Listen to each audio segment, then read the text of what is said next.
Okay, గెలిచారు, అయిపోయింది, అసెంబ్లీలో అడుగుపెట్టారు. మీరు ఇందాక అన్నారు కదా, మేము కొన్ని సమస్యలను గుర్తించాము, వాటిని ఫుల్ఫిల్ చేయాలి, సార్ట్ అవుట్ చేయాలి అన్నారు కదా. సో ఎప్పటి నుండి మరి గ్రామ సందర్శన మొదలు పెట్టబోతున్నారు? అంటే ప్రజలకు మాట ఇచ్చినట్టు తప్పనిసరిగా గ్రామాలకు వెళ్తామండి. ఇప్పుడు అసెంబ్లీ ఉంది కదా, అసెంబ్లీ అయిపోయాక మేము దానికి అకార్డింగ్లీ ప్లానింగ్ చేసుకొని ఆ కాన్స్టిట్యున్సీలో అన్ని గ్రామాలకి వెళ్తుంటాం. ఓకే, యువత మెయిన్గా ఈసారి కాంగ్రెస్ పార్టీ వైపు ఎక్కువగా ఆకర్షితులైంది బికాజ్ ఆఫ్ ఇచ్చిన గ్యారంటీలు అయి ఉండొచ్చు, మీ మేనిఫెస్టో అయి ఉండొచ్చు. సో యువతకి సంబంధించి ఇప్పుడు జాబ్ క్యాలెండర్ ఏమైనా రిలీజ్ చేసే అవకాశం ఉందా? లాస్ట్ టైం మనం చూసాం, చాలా లోపాలు చూసాం, పేపర్లు లీక్ అవ్వడం అయి ఉండొచ్చు, అట్లాంటివి చాలా చూసాం, దానివల్ల వ్యతిరేకత ఎక్కువైంది. ఇప్పుడు మీరు ఈ టీఎస్పీఎస్సీలో అట్లాంటి లోపాలు లేకుండా, అట్లాంటి ఇబ్బందులు తలెత్తకుండా అలా ఏమైనా నిర్వర్తిస్తారా?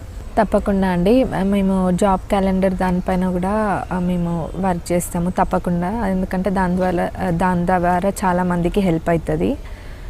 ఇంకా మీరు అన్నట్టు యువత అందరూ కూడా ఈసారి కాంగ్రెస్ పార్టీకి ఓటేయాలని హైదరాబాద్ నుంచి వచ్చి, వేరే దగ్గర నుంచి వచ్చి కూడా వాళ్ళ పెద్దలకు కూడా చెప్పడం జరిగింది. ఎందుకంటే వాళ్ళు ఎక్స్పీరియన్స్ చేసిన పేపర్ లీక్సే కానివ్వండి, ఏవైనా అట్లనే అన్ఎంప్లాయ్మెంట్ కూడా.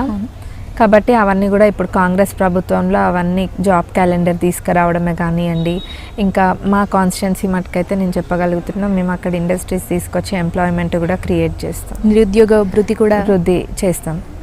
అట్లనే మన కాంగ్రెస్ ప్రభుత్వం కూడా 2 లక్షల ఉద్యోగాలు భర్తీ చేస్తారని చెప్పింది కదా, అవన్నీ కూడా మాట ఇచ్చింది. కాబట్టి కాంగ్రెస్ ప్రభుత్వం కూడా తప్పకుండా అన్ని చేస్తుంది. ఓకే, రాజకీయాల్లో స్త్రీల పాత్ర ఎంత మేరకు ఉండాలి అంటారు? ఇప్పుడు ఎంత మేరకు ఉంది అంటారు?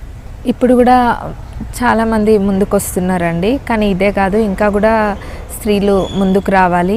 ఎందుకంటే మనం ఆల్రెడీ అన్ని రంగాల్లో ముందుపడే ఉన్నారు స్త్రీలు, ఇప్పుడు రాజకీయాల్లో కూడా ఉన్నారు, కాకపోతే ఇంకా కూడా వస్తారని అనుకుంటున్నాం ముందు ఉన్న రోజులలో.